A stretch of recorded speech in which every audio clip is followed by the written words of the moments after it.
Hey, what's going on, everybody? It's yours truly, TJ Jones, and this is the Lunch Saints Talk, I guess you can call this, State of the Saints podcast.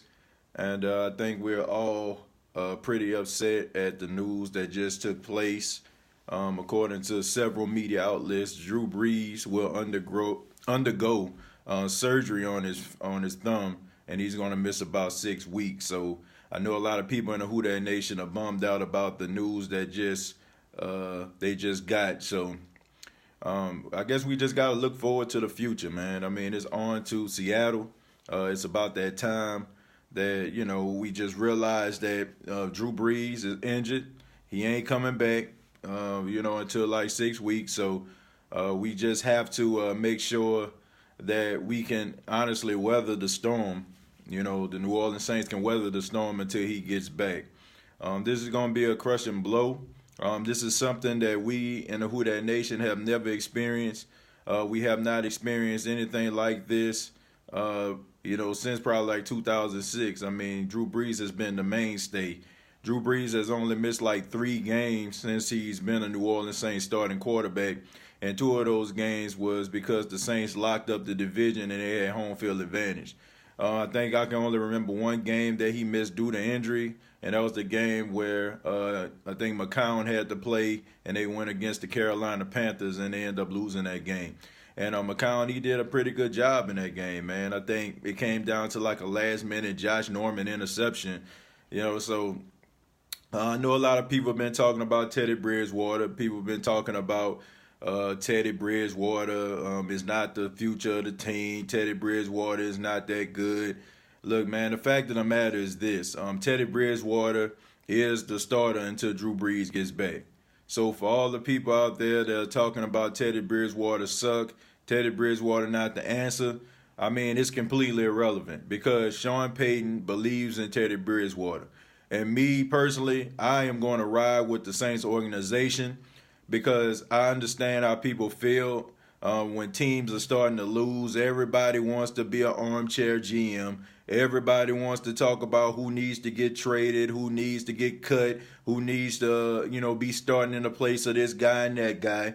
But in reality, when it comes down to evaluating quarterbacks and when it talks about evaluating positions, I'm rolling with the Saints organization. No disrespect to anybody that's out there giving their opinions. Some opinions are really good. Some things I agree with. I agree with some people saying that Chauncey Gardner-Johnson needs to start in the place of a P.J. Williams. But when it comes to evaluating quarterbacks and actually having people on the team that can contribute, I'm rolling with Sean Payton. I got into a debate with a guy, and this guy was telling me that he don't trust Sean Payton. Sean Payton doesn't always have all the answers, this, that, and the third. Man, I don't understand where that's coming from because this is the same organization that we jumped up out of our chairs and we danced all over our living room last season when they went 13-3. And this is the same regime that they had intact that made this team 13-3. So I'm going to trust Sean Payton. I mean, for all those people talking about this guy, putting stats up, comparing Teddy Bridgewater to Taysom Hill, look, you are not in the organization. You don't see what these guys see on a consistent basis. You're not in these secret practices that the media can't see. You're basically just a fan that's actually riding, the wave of the Saints' success. You don't know what they see. You don't know what they evaluate, so I'm going to roll with them. And Sean Payton has enough skins on the wall for us to trust him. For example, there was a basketball player that came out of the University of Miami, and he was a guy that Sean Payton said it was going to be a good tight end, and that guy turned out to be Jimmy Graham. Then we found out that he traded Jimmy Graham for a guy by the name of Max Unger, and a lot of us raised our eyebrows, why would we get rid of Jimmy Graham for Max Unger? But if you look at it, Max Unger was one of the best centers that the Saints ever had. The guy only had like 1 holding call against him in a Saints uniform in a Philadelphia Eagles divisional game that wasn't even his fault. So you look at situations like that. You look at Brandon Cooks. Oh, why are the Saints trading Brandon Cooks? Man, they crazy. They're losing their mind. Why did they trade Brandon Cooks? They end up trading Brandon Cooks to the New England Patriots, getting a draft pick, and that draft pick turns out to be one of the best right tackles in the National Football League, and Ryan Ramczyk, a guy who shut down one of the most elite pass rushers in the NFL, and J.J. Watt. You look at a guy that came in the third round. Sean Payton said, hey, man, this guy seems like he's going to be the second coming of Marshall Faulk. And that guy turned out to be Alvin Kamara. He then said that there was a kicker that he seen have the best practice that he ever seen. This guy's going to be kicking way longer than I'm coaching. And that guy kicked a 58-yard field goal to give the Saints their first win of the season in Will Lutz. So, with that being said, I'm trusting the New Orleans Saints organization. So for all those people out there that's talking about Teddy Bridgewater versus Taysom Hill, you're wasting your time. Until Teddy Bridgewater goes out there and just completely stinks it up with weeks of working with the first team and weeks understanding and getting on the same page with some of these offensive players, that's who I'm rolling with. And I think that's what you need to as well.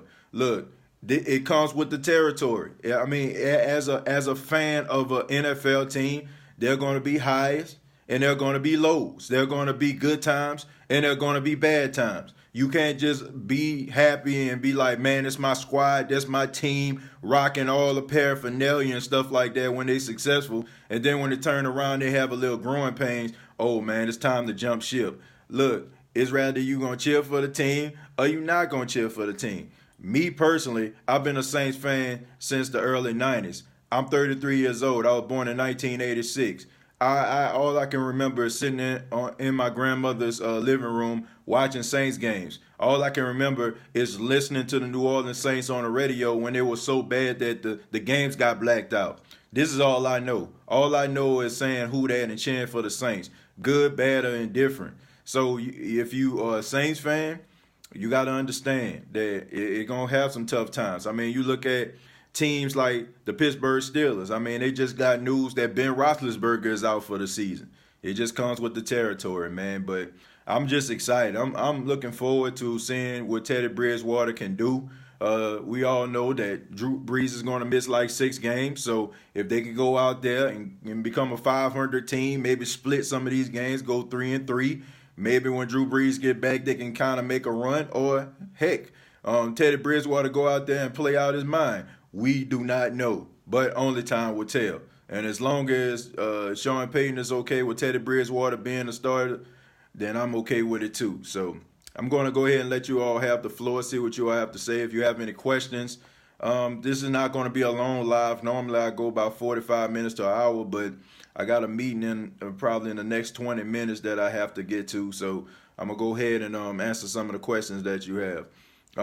Kim, what's going on? You said the line was not blocking.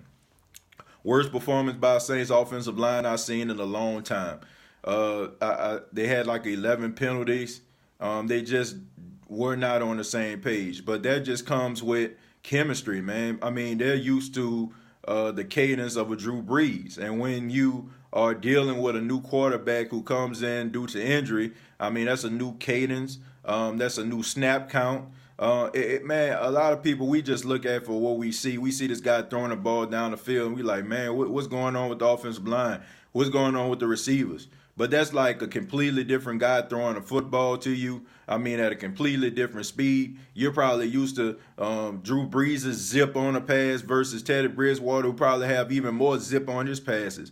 I mean, it's chemistry that we're dealing with when it comes to the offense. And it includes the offensive line as well, man, because they got to make sure that they're in sync when Teddy Bridgewater says hike. They got to know that they're on the same page when it comes to that. So it was a horrible game by the offensive line. They did not do Teddy Bridgewater any favors by going out there and putting on one of their worst performances I've seen in the last probably 3 to 4 years. So, yeah, the line definitely wasn't blocking. Thank you, Kim. Come on, bruh. Teddy was in between a rock and a hard place. Absolutely, man. I mean, Teddy Bridgewater gets no first-team snaps. That's just facts, okay? It's not about making excuses. It's not about me trying to take up for him. It's facts. Drew Brees takes all of the first-team snaps in practice, and it's about repetition. So Drew Brees is taking these snaps over and over and over again, and Teddy Bridgewater is on the side getting what you call mental reps, just looking on the sideline, seeing what the offense is, and seeing how Drew Brees calls the plays. He is not in there in real time. He is not really getting hit. He is not the one that's out there doing the repetition like Drew Brees doing. I mean, he was just tossed into the game, and you have to adjust. So this week he is going to get first team reps. He's going to get all of the reps, and I feel like Sean Payton and the coaching staff are going to get him prepared for this game against the Seattle Seahawks, and I think you'll see a better version of Teddy Bridgewater. Let's see. Teddy just need time. I trust Sean Payton. Look, all these armchair GMs out there, no disrespect to y'all. I'm pretty sure if y'all put a resume in, you'll probably be able to be a GM for any team. But the fact of the matter is this. I'm trusting Sean Payton, man. Sean Payton is the first and only coach that led the Saints to the Super Bowl. He is probably the only coach that I've seen that generates the type of success offensively from mediocre guys like he does. Like Sean Payton just does an awesome job. So I'm trusting Sean Payton. No disrespect to any of y'all GMs out there. I think Teddy will be all right. Yeah, we know what we saw wasn't good. You can say what you saw wasn't good. It may have not been good, but I mean, go look at some of these other backup quarterbacks that come into the game in the middle of a game and see if they actually did better than what a Teddy Bridgewater did. Please tell me. Go back and take a look at some of them games, or look at some of those games in the past, and you tell me. You saying that it wasn't good, but like I said, you have to understand the game. You have to understand how important reps are. You got to understand how important practice is. You got to understand when you're not taking reps with first teams, how that could affect you and how it can affect the team in general. So you can say you know what you saw. Yeah, we saw the same thing. Yeah, can he play better? Absolutely. But he was thrown into this in the middle of a game, which he probably didn't even think that he was going to be playing in. So get his man some time. Work with the first team, and then we can make that observation. But right now, it just seems like a lot of people don't like Teddy Bridgewater for some apparent reason. They're probably Taysom Hill fans, and they just focus more on his imperfections. That's just what it is. But you focusing on his imperfections is not going to get him off the field any faster. I mean, it's not going to cause Sean Payton to say, you know what, the fan up in row 600, seat B, section 2, thinks that Teddy Bridgewater is not the starting quarterback of the team. You know what, Taysom, come here. It's not going to happen, man. So sit back and watch. I'm pretty sure Sean Payton will make the best choice for the team, period. Totally agree. It's just a bummer all around. Back Teddy, give love. I feel coach may not be able to use Taysom. Yeah, I agree too. Like, y'all have to understand too, when Traquan Smith went out the game, the Saints were short at the wide receiver position. You had Taysom Hill out there running routes because the lineup was supposed to be, Kirkwood. Kirkwood ended up pulling his hamstring during warm-ups. So that left the Saints a little bit short. So you're probably going to see people like Emmanuel Butler and stuff like that playing in this game versus the Seattle Seahawks, because I don't know the severity of the Traquan Smith injury, but you had Taysom Hill out there running routes. So, I mean, if something would have happened, it would have been rough all around anyway, because Taysom Hill was out there playing wide receiver. So I don't know. Like, it's gonna be pretty tough, man. And I think you're probably gonna see Emmanuel Butler and some other wide receivers that they have on the practice squad probably come up. Even if Brees has 6 weeks out, we only miss one divisional game without him. That's true, man. Look, I'm not buying what other people are selling. I'm just not. I'm not buying what they selling. People are saying that the Saints are doomed and they ain't going to do nothing and they're going to lose every game. I don't believe that. I don't believe that the Saints are going to lose every single game. I think that the Saints have a much better team than people give them credit for. I think a lot of people need to pay attention to the games, the last 6 games of the season right after the Saints played the Dallas Cowboys. Drew Brees did not play his best, and what we seen were uh, the running game picking up. We seen the defense pick up the slack. Drew Brees was really playing not that good. So I think if you look at some of these players on this team, you'll see that the Saints actually have a good nucleus of players. Man, you'll be able to get the running game going. I mean, as long as Teddy Bridgewater can actually drive the bus and don't let it crash, I think they should be okay. I mean, he reminds me more of like a Alex Smith type guy. Not a guy that's probably going to wow you with his arm, not gonna throw for 400 yards, but he goes out there. He can kind of manage the game. Keep the clock on, sustain drives. That's what you need, man. Like I think we looking for a guy to throw for 300-400 yards in a game, but that's not what Teddy Bridgewater is. That's not who he is. That's not what he represents. And you probably could get, Taysom Hill to go out there, run all over the field, improvise plays and stuff like that.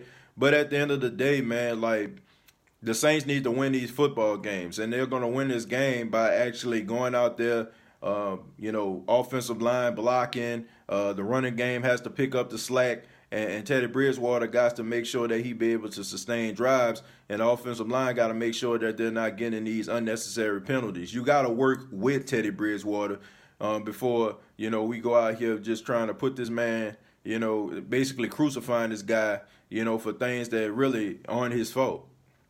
Die Hard for life. I got season tickets. I'm not selling my tickets. I will hope so, Frederick. Don't sell your tickets, man. Don't sell your tickets because you're a Saints fan.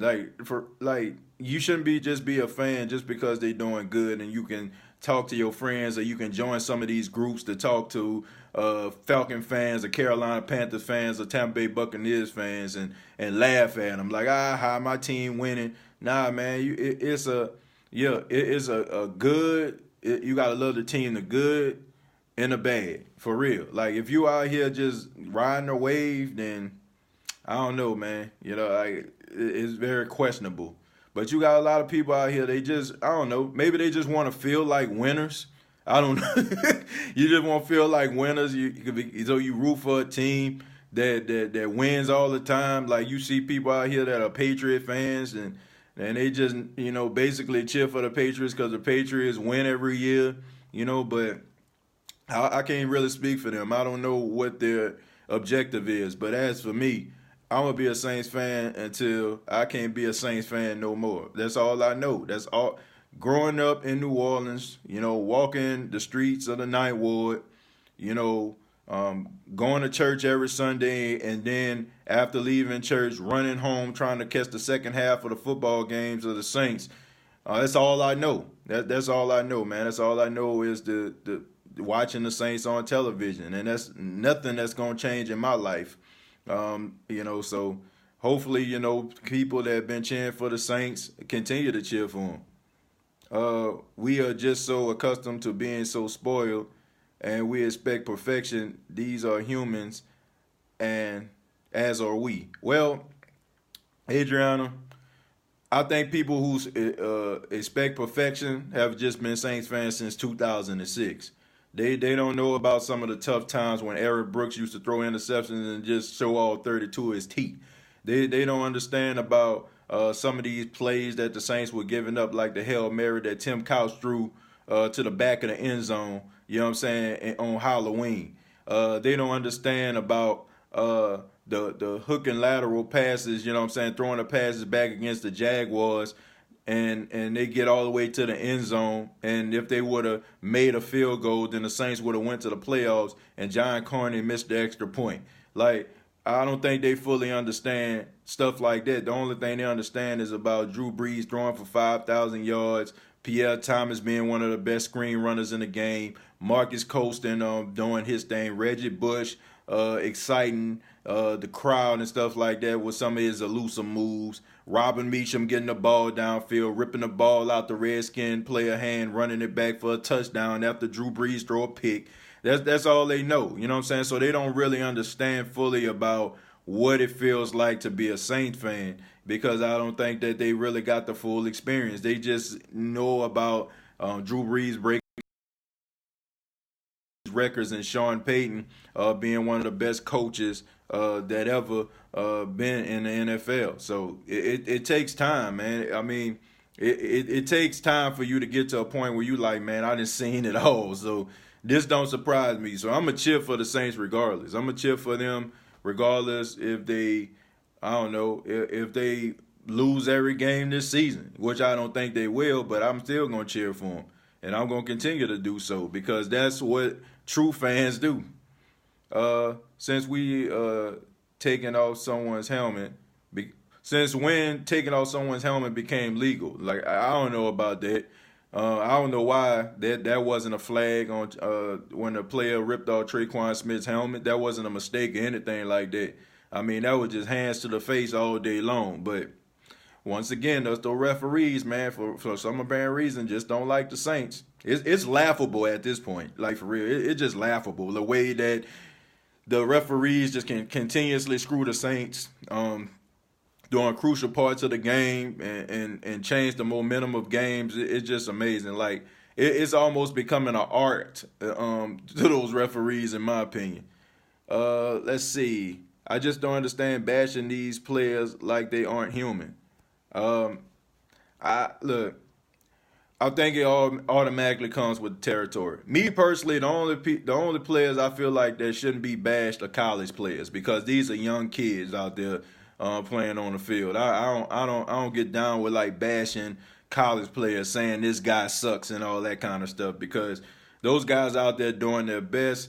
Most of them, are going to go to the NFL. But you have a whole lot of those guys that are probably going to be doing your taxes. So these guys are probably out there, just playing the game, trying to get their 4-year degree so they can have themselves a better life.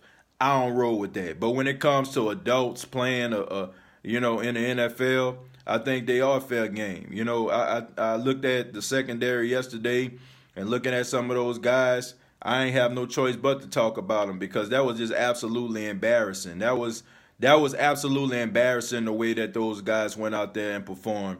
And when you watch that year in, year out, day in, day out, watching these guys go out there and just play awful and get beat on big plays, you have no choice but to talk about it. It's just absolutely embarrassing. I mean, these guys are supposed to be really good, but when you see these guys on the field getting beat, smoked, roasted, and toasted every week, it does frustrate you, and you have no choice but to say something about it. But I just feel like NFL players, they deserve it. It comes with the territory. They make billions of dollars to do their jobs. When you're talking about college players, like I said, they're just kids just out there trying to get themselves a better life. Rather, it's them trying to go out and trying to make the NFL, or they're just trying to get that 4-year degree so they can get that good job to take care of their families and secure wealth for the future. So I don't feel like they're fair game, but the NFL, they definitely are.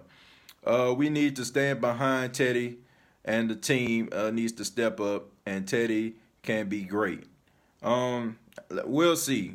We'll see if Teddy is going to be all, the answer. We'll see. I mean, he's getting first-team reps. This is the first week, in my opinion, if we're going to critique Teddy Bridgewater going forward, this should be the week that we do it, okay? Now, if he goes out there and he plays much better than he's been last time you've seen him, then I feel like we just need to continuously support this guy.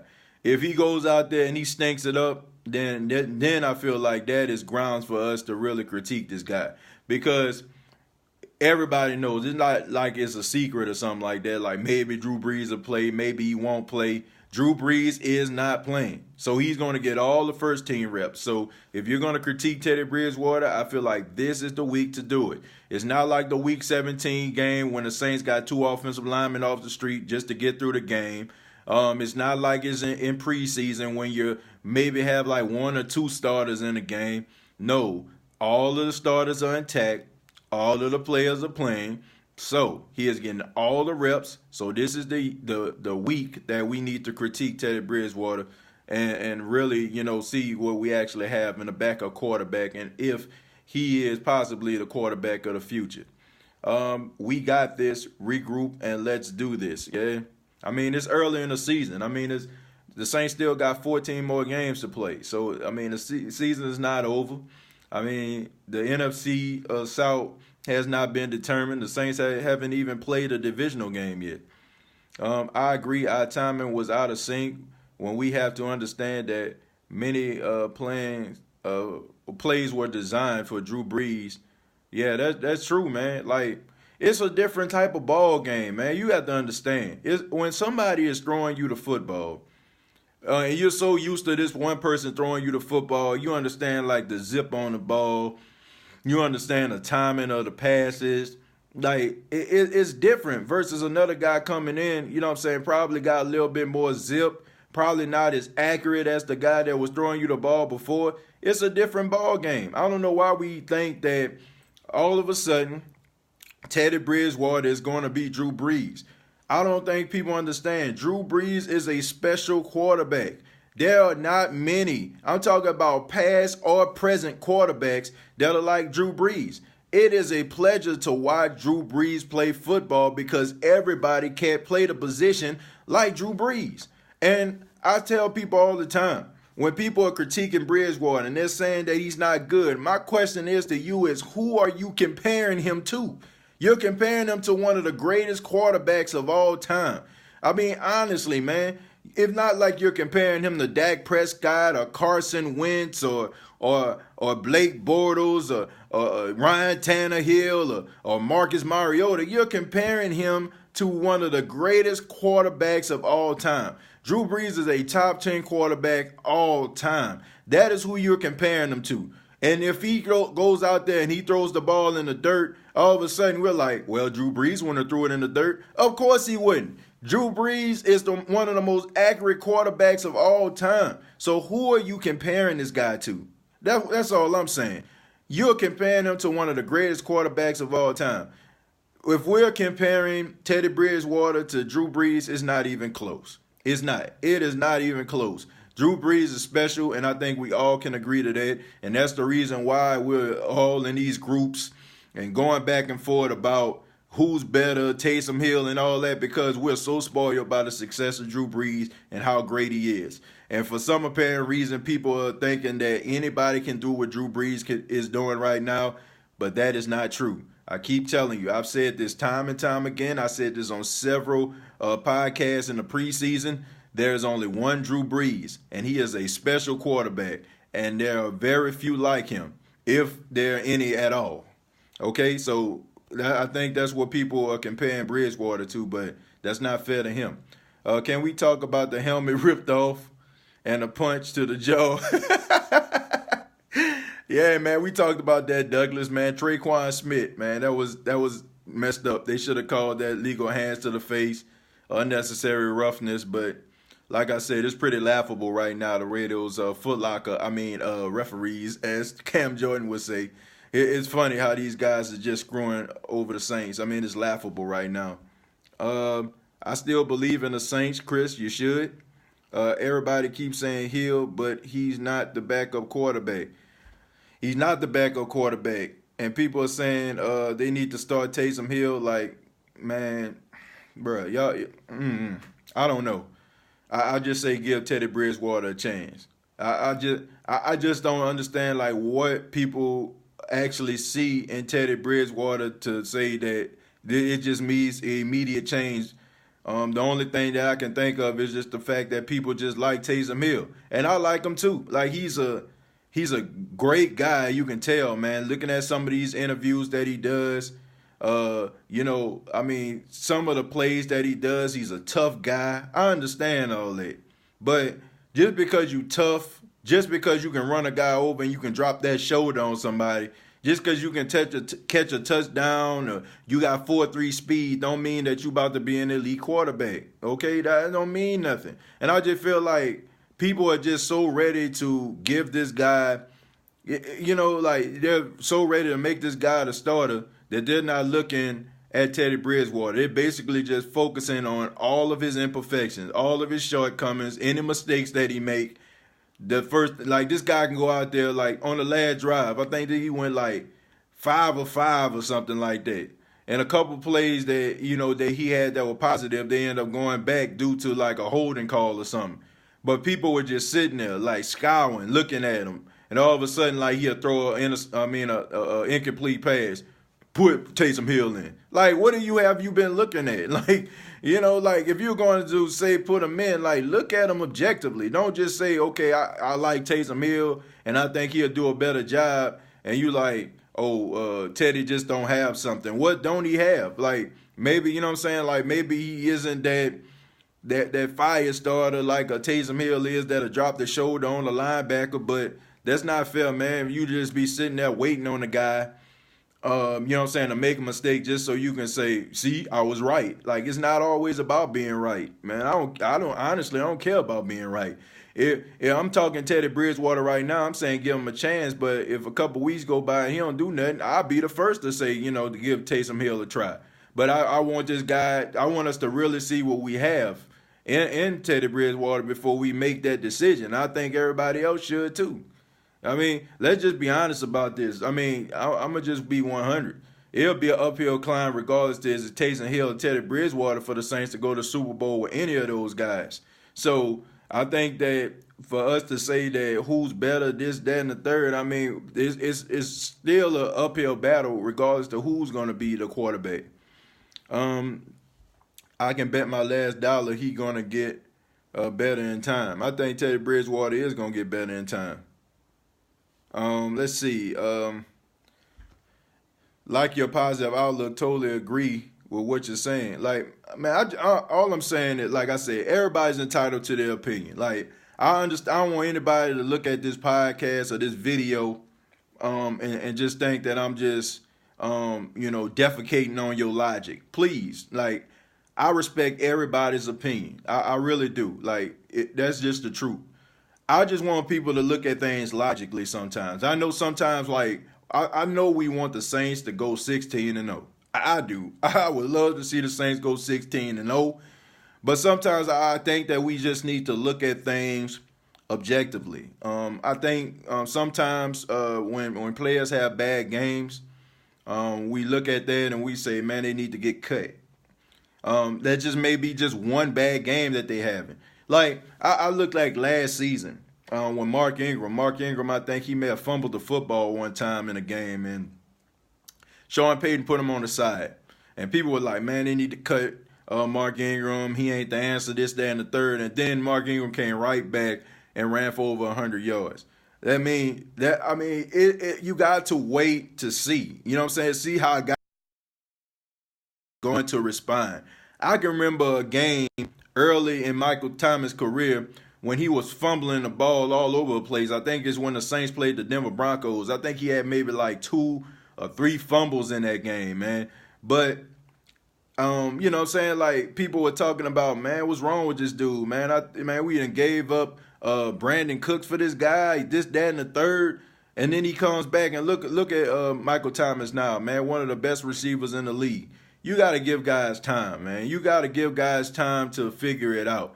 These guys are professionals. And some of these guys out here, maybe they won't respond after they, have a letdown. I mean, honestly, P.J. Williams haven't.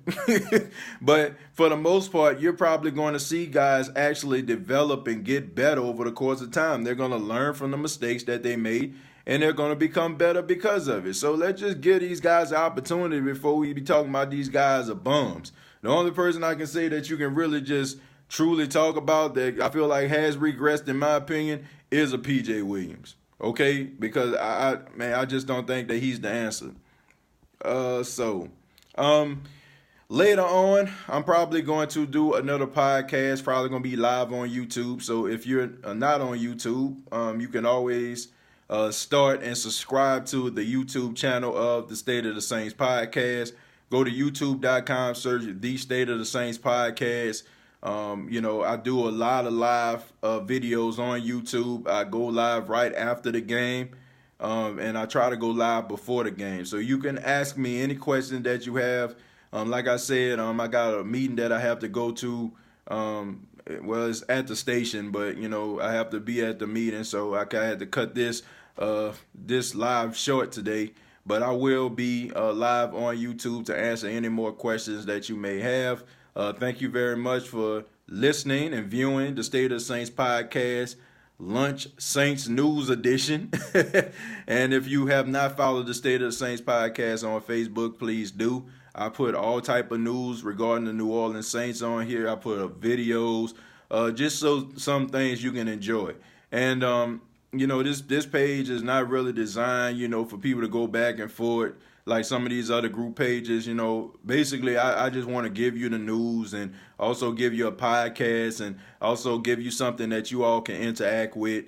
But let's just agree at the end of the day, man. Let's not allow this injury to Drew Brees'e draw a wedge into Who Dat Nation. I see some people team Bridgewater, team Hill.